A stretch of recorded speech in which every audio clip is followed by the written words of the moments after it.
My name is Andreas Wenz. I'm a PhD student at NTNU, the Norwegian University for Science and Technology. It's in Trondheim. It's a bit colder up there than here. And I'm part of the Marine US project, which is organizing this workshop. And I'm working together with my supervisor, Arne Johansen. And this is a presentation about work I've been doing during my PhD. So it's on in-flight wind velocity estimation and aerodynamic coefficient estimation for fixed-wing UAVs, and how you can apply this for icing detection. So here's a short outline of my talk. First, I will talk a bit about the estimator we have been developing, a bit of motivation, how we model the system, our estimation setup, and I will go a bit into moving horizon estimation. That's what we are doing. And then I'll show some results from some flight tests we've been doing in summer this year, and some conclusions we can draw from that. And then I will talk a bit more about icing estimation and drag estimation, which is some work I'm doing at the moment. So it's not finished yet. I will just show how the concept is evolving. So a bit of motivation why we need wind velocity estimation. So if you know the wind, then we can calculate angle of attack, the side slip angle, and the airspeed.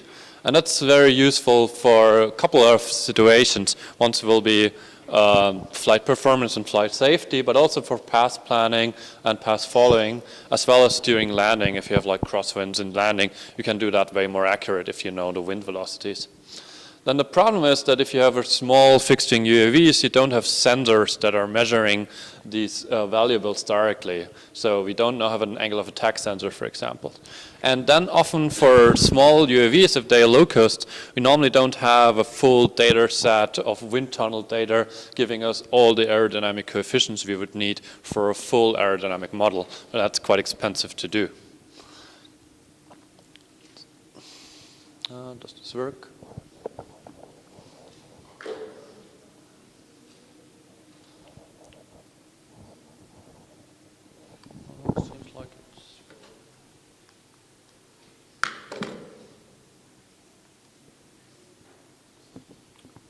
It's working. Okay. So if you want to do wind velocity estimation, there are basically two methods that have been done, and one is using kinematic model and a pedostatic tube, and that's a non-parametric approach. And then the other one, as I've been said before, is using aerodynamic models and using the accelerometer to do that.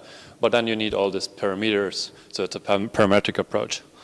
What we are doing is both at the same time. So we have a kinematic model, which we then use to estimate the parameters we need in our aerodynamic model, and that then in turn improves the solution of the kinematic model. About the kinematic models, this is the wind triangle. So in blue we have relative airspeed, which is the velocity over ground minus the wind speed. And since we want to have that in body frame, we need to rotate the wind speed using this rotation matrix R. If we know the relative airspeed, we can calculate angle of attack, the side slip angle, and airspeed via these formulas. We have a pedostatic tube measurement, which somehow got shifted there.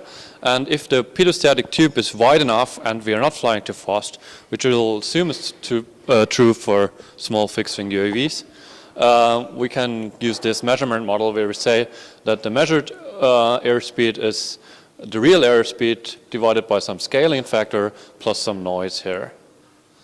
And then we can represent the relative airspeed vector using this formula here. We say with these trigonometric functions, which of course are a bit ugly. But then if we say that the cosine of beta is approximately 1, which should be true in most flying situations, we can come up with this model here, which is again the wind triangle, but only the longitudinal and the vertical direction. And that's going to use as one of our measurements models. Then shortly talk about the aerodynamic model we are using. So if we want to see the full aerodynamics, we have this equation here. So the specific force in z direction is a constant composed of the air density, the wing area, and the mass of the aircraft times the airspeed square times the lift coefficient times the cosine of alpha minus the drag coefficients times the sinus of alpha. And these lift and drag coefficients can then be approximated using linear functions again. But still, this is quite complicated to handle in an estimator. So what we did is that, like, if alpha is small, again, which should be true in normal flying conditions, if we don't have stall, we can approximate this using this simpler model here. We will just have a constant times the airspeed square times the constant lift coefficient plus alpha times the linear lift coefficient. So if you look at this graph here, what we do, we approximate this blue curve with this red line here. So it's a linear approximation, which is true for like plus minus 10 degrees angle of attack. Then we also have a wind model where we do a frequency separations in steady and turbulent wind velocities. And for the steady wind, we just assume that the change is approximately zero, so it's slowly time varying.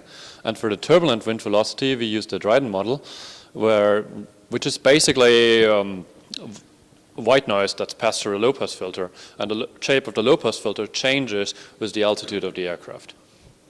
And what's also in there is you need a wind velocity measurement on the ground, so you'll update that with that. Let me come up with our state space model. So states are the turbulent wind velocities. Parameters are the constant wind velocities, the two lift coefficient, and the scaling factor. And then we have as inputs, we have the velocities of the ground. We have the rotation metrics and the altitude. And as outputs, we have the specific force in z directions, the measurement of the repeater tube, and again the velocities of the ground. We then have the following state space model, where the state transition function is given by the Dryden model. We also have a noise transfer function, which also comes from the Dryden model. And then we have these measurement functions, where the first part is the aerodynamic model I've been shown earlier. The second one is the repeater tube measurement model. And the third and fourth lines are the kinematic model I've shown earlier. Then this is our estimation setup. So as inputs, we have an IMU, a GNSS, a global navigation satellite system. And then we feed that into an attitude and heading reference systems where we get our orientation metrics. And we also have a translational motion observer, which gives us a better estimate of the ground velocities. And then we have the pedostatic tube. And we fuse this all together in a moving horizon estimator, which uses a direct collocation method and an uncentered Kalman filter for arrival cost approximation. We then implemented this in MATLAB and Casadi, which is a toolbox for optimization and algorithmic differentiation, which is very nice to handle large-scale differentiation problems. Now I'm going to talk quickly a bit about what is actually moving horizon estimation. What we are doing at every step is that we want to minimize this objective function. Where the first part is the arrival cost. The arrival cost has a job of summarizing the information that is before the current data window. Because, of course, we would like to have an infinitely long data window, but that is, of course, not possible because the computation cost increases and increases. So if you do that intelligently, we can actually choose a relatively short window here. What we use for the arrival cost approximation is an uncentered Kalman filter that has several benefits. It doesn't, it avoids linearization. It allows us to represent input noise, and it's very easy to implement. The second part here is the measurement error, which we minimize over. So Y are the measurements, and then H is the output of the model, and we try to minimize these errors over the window. And we weigh that with our matrix R. And the last part is the noise. So we have these continuity equations. So between each time instance to the next time instance, we we predict the states, and we will have a condition that tells us, says that the prediction has to be right plus some noise term, and we then minimize these noise terms here in the last part of this objective function. And the noises are input noises, measurement noises, and well, yeah, that's it. And here we're going to show some our flight tests we've been doing. I'll show this little video works. Yeah, so that's our Cruiser Mini, and that one has now, and that's been flying here and close to our university. And we have the benefit here that we can fly beyond visual line of sight, and we have a quite nice sensor package on this. So we have two different sensors we were comparing there. We have the autopilot suit, and then we have a higher accuracy IMU and RTK GPS for centimeter accuracy position updates. So that's the flight profile, so that's the path we have been flying. So we take off, loiter a bit, and then fly to these 2 points, which are about 6 kilometers away, and fly back again. And it was a bit windy, it was like 5 meters per second wind with some gusts, so quite nice to try our wind estimator. That's the flight profile, so we change altitude a couple times in between, and then we get these coefficient estimates, so that's the estimates of the two coefficients I've been talking about. Black is the reference, and we'll see that the NAVSTAG is the higher accuracy sensor payload, and the PIXOC is just the autopilot we've been using. So we see that both are performing quite nicely, and both are converging towards the reference. There's a bit more up and down in the constant lift coefficient. That's mainly due to some model mismatch, and like if we are climbing, the model is not 100% right because there are some turn rates in there, so that's where these errors come from. Then that's what the estimation error of the angle of attack. So in red you have the PIXOC, and in blue the NAVSTAG, and we see that both are fairly low, so we have some below 1 degree error here. And you see a larger error in the end. That was a quite rough landing we had there, so don't worry about that. And the reference sensor actually failed then at the end, but overall we got quite nice results. And then we also looked at the side slip. The side slip is of course worse because we don't have a lateral model of the aerodynamics, so that was kind of expected. Still is kind of usable, but it's the root mean square errors are around 4 degrees, so well, there's definitely some room for improvement there on the side slip angle. Then our wind estimates. The estimations errors are generally quite low for the NAVSTAG, but for the PIXOC a bit larger, and that's mainly due to some magnetometer errors we had. So we got some offsets in there and some drift. We're not quite sure where it came from, but overall it looks quite good. And well, we kind of used the NAVSTAG data also for computing this reference there, so it's generally, well, you see that these magnetometer errors give quite a large errors because then the rotation matrix is wrong. So, and that's especially true for the X and Y directions in body frame. For the Z direction, it doesn't influence too much, and there both show quite low errors. Some conclusions on this. So we get very accurate estimations of the angle of attack and the coefficients. The wind is also quite accurate, or it's possible, but it depends a lot on the magnetometer data. What we are planning to do there is to fly with a double GPS setup, where we have get heading from 2 different GPS sensors on the plane, and then use RTK GPS to get a way more accurate heading there. We need a bit of attitude changes to excite the estimator, but it showed that the changes happening during a normal takeoff are enough for that. The nice thing is that we don't need any prior knowledge about the UAV, so we don't. So that's very nice. Well, you need to know it's a fixed wing, but otherwise it's quite all right. And this whole method is real-time capable. Well, at least on running on a 7 here on my laptop. So we are like at 0.072 seconds per sample, which is lower than our sampling rate. So that looks quite all right, but we haven't done anything implementing that on board the aircraft itself.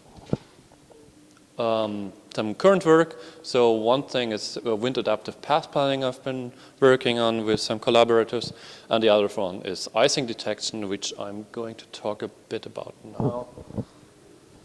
I still have plenty of time. So icing detection is an ongoing research project at NTNU, because if you want to fly in Arctic environment where it's quite cold and wet, you normally get ice on the leading edge of the aircraft. Here's a map showing how often icing occurs around the globe, and you see that, so the more red it is, the more frequent that happens, where dark red is basically all the time.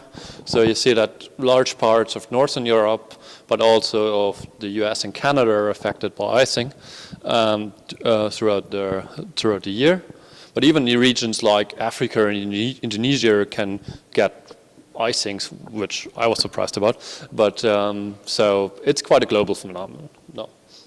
And if you want to do missions in, like, for example, search and rescue missions where you want to fly in situations where a normal helicopter can't fly anymore, there's quite a need to be able to fly with UAVs in these circumstances. Well, so what's happening during icing is that you can have icing on different parts of your aircraft.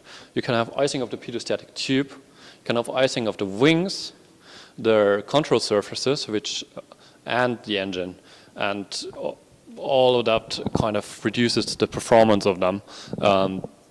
And there has been quite a lot of crashes regarding to faults on any of these devices.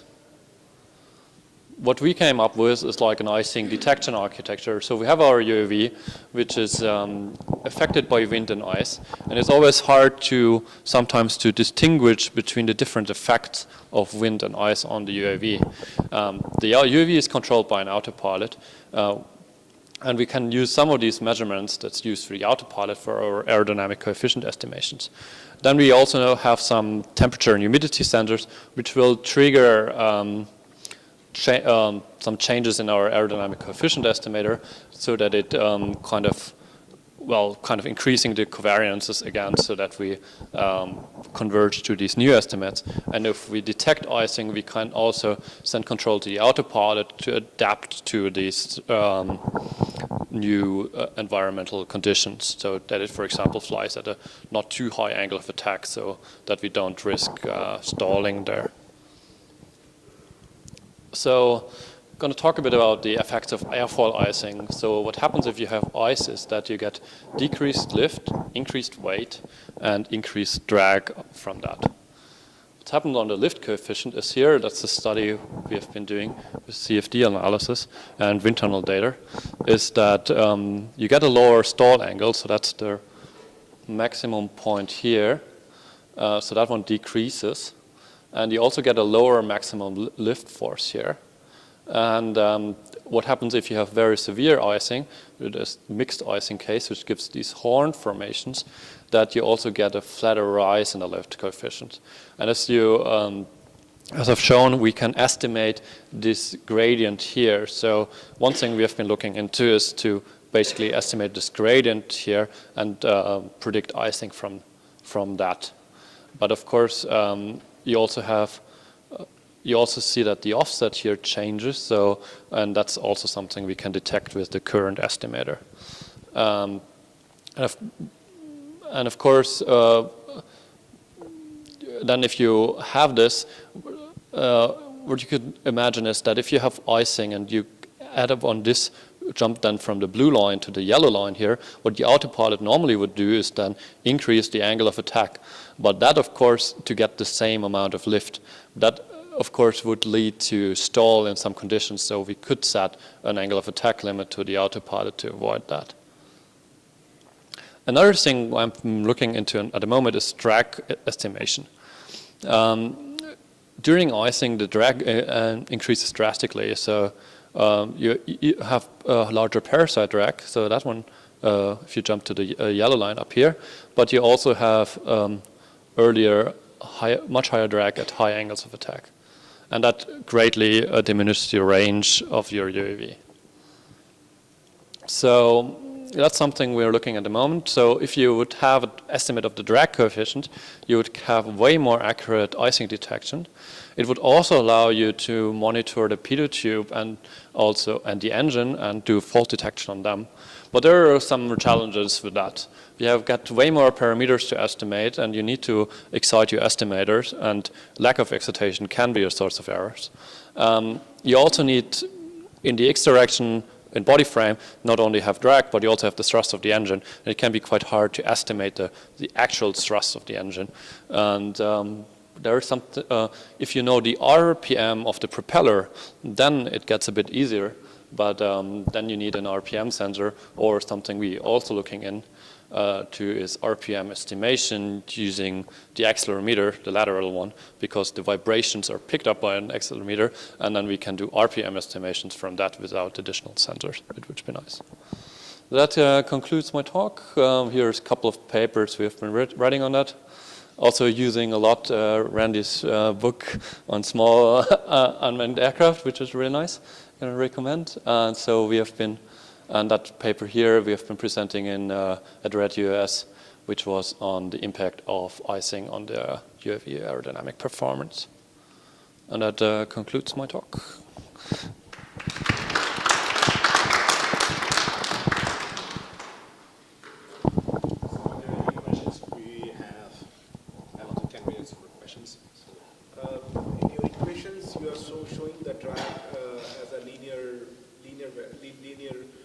Function of the coefficients, but in your curves it is coming as a quadratic one.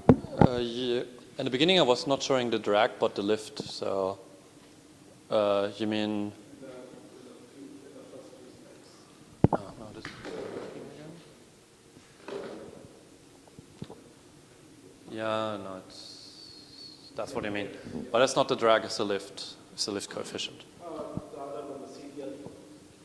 Yeah, the CD alpha, that's quadratic, but if you look at Z direction, the drag doesn't do very much. The drag mainly works in X direction of the aircraft. So in Z direction, the influence of the drag is very low, so you can actually neglect that at low angles of attack. So you're neglecting that? Yeah, but only on the Z direction. On the X direction, you of course can't. Yeah, so because in the Z direction, mainly you have lift working and gravity working, so that's kind of nice to handle there. But basically in vehicle testing, we always use captive model tested for determining the coefficients because the coefficients are not only the L and the D, but they are always about when they are having a rotation, then we also includes the rotational yes, of course. Yeah, that's a neat thing if you look at Z direction, because there you have the gravity is so strong and the lift force, so they are like 10 meters per second square, but and the other ones are around between 0 and 1, so it's like at least one magnitude of smaller, so you can neglect that. But in the other in X and Y direction, then of course not.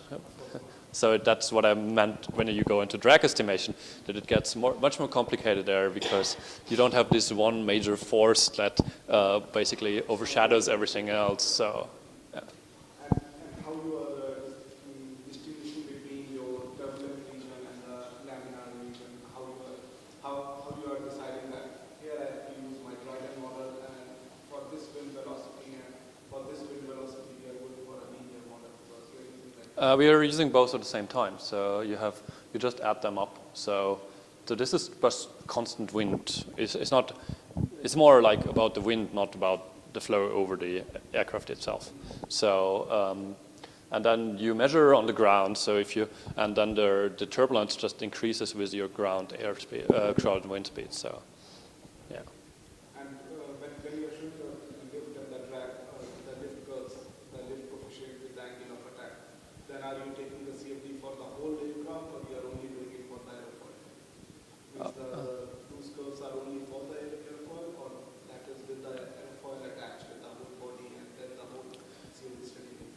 Well, that's mainly for the airfoil. I mean, if you... include the hull, then the whole. But it doesn't matter that much because, I mean, if you include the hull, then your wing area will be like your lift area, the area that creates lift will be larger. So your K is all captured in the K.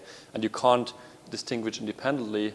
You can only estimate K times ZL, but not ZL on its own. Generally, K is a very safe empirical estimation that when you include the hull, then what happens that the overall structure interaction which comes into play, because it all depends on what kind of airfoil you are using. If you are using a cambered one, or if you are using an uncambered one, so there are different. Yeah, still the linearity in the for low angles of attack should be always there. I mean, that's where you normally want to fly. Of course, your offset, it could create an offset, or it could change the gradient a bit. But you can cover that. I mean, it's not a problem. Don't deal with the aerodynamics on a very detailed level here, because the only way to do that is to approximate and to get easy models that you can handle in estimation, because then otherwise you get so many parameters and you need to do excitation in all of them, and there is no possibility that you can get an estimator to converge there. It's always kind of the problem when I talk to, we have also people who are very good in aerodynamics, and then I always try to make it as simple as possible for the estimator to work.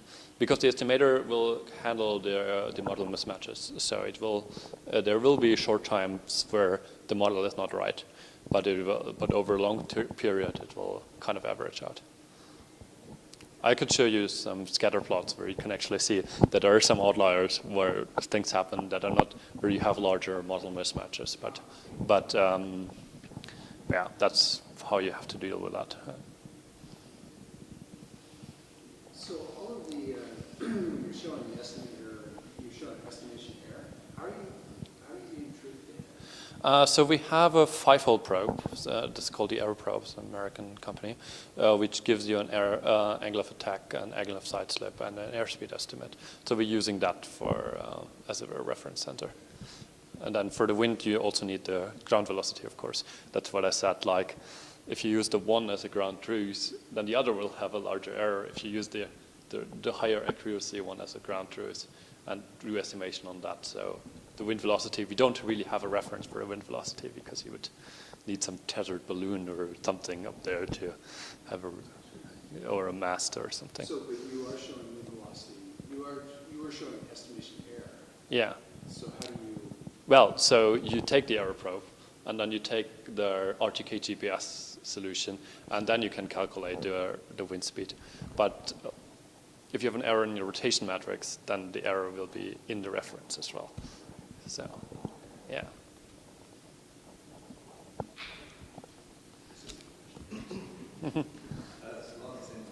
Yeah.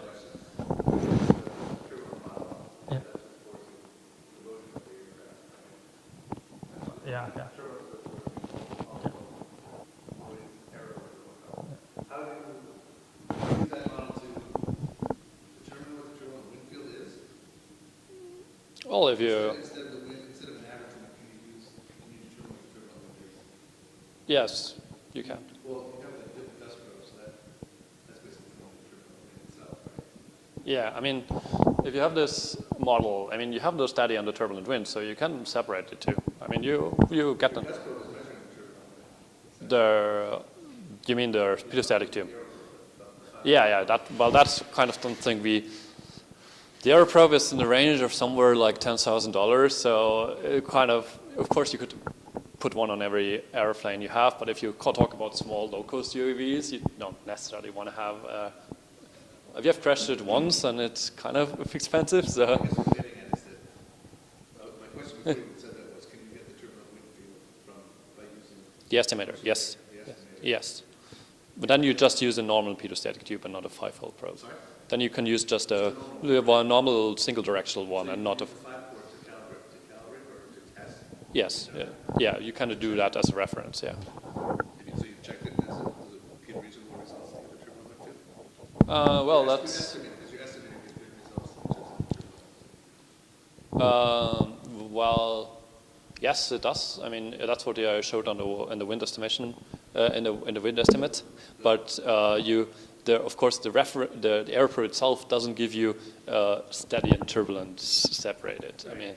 I mean, if you have turns, of course, then you have to separate. Assuming on a straight line. Yeah. So, and so that's what we did. Why we did the longer term flights where we can actually fly beyond visual line of sight. So we have some longer straight line. If you just fly visual line of sight, you're not going to get that. So in the error, where's the natural variability creep up? Is the error pure instrument error or pure error in your estimator, or is the natural variability Well, creep into that, or the noise? So which one has the natural variability? so you get errors from different sources. I mean, you have measurement errors. Then you have things like that the pitot tube has like a low pass behavior. So if you turn quick, then it will create some kind of a delay, and then you get an error from that because it can't keep up fast enough. So that's kind of sources of errors you'll have. I mean, the RTK GPS is very accurate. You get like centimeter accuracy. So Does real variability show up in the errors at all? I'm not. The turbulent wind that you're measuring for your seat, does that creep up into the error at all, or can you completely separate? Well, it depends a bit on the I mean, your pitot tube, as I said, of it is a bit frequency limited, and your accelerometer is the accelerometer does a quite good job at keeping up with the high frequencies. So there's kind of a thing like you're limited on the frequency range you can cover. So that's kind of an issue. And if you want to have an MH, at the moment we run an MHE at 5 hertz. So you will be limited by that. If you want to run it for higher frequencies, you will need to have a higher computational cost, of course. So, but there are possibilities. I think if we have the drag estimator, then we get the longitudinal direction, the accelerometer in there as well. So we can use that for the high frequency components that the pitot tube can't cover. So there's some room for improvement there. Did I answer your question? In terms of the error bar percentage, what kind of standard deviation you are looking between the reference and your measured values? Is there any, like, in terms of performance analysis, is there any certain set of standard deviation you are looking between the measured and the reference? You mean the standard deviation of the error? I mean, I showed the Newton mean square errors, which would be so there's a How you're defining that my performance, like, are you keeping a value something, or like how you're defining it in terms of some range of values, or in terms of any mathematical figures that my performance is better than the proposed ones in the literature, or better than the... So what I did first is to do the simulation study, because simulating this is always easier. So what I saw that I started with the EKF approach and then went on to a moving horizon estimator. And then we saw that the EKF often gave like biased estimates there. So we got great improvements over that. And then there in the literature there were some methods that only used kinematic models and no aerodynamics.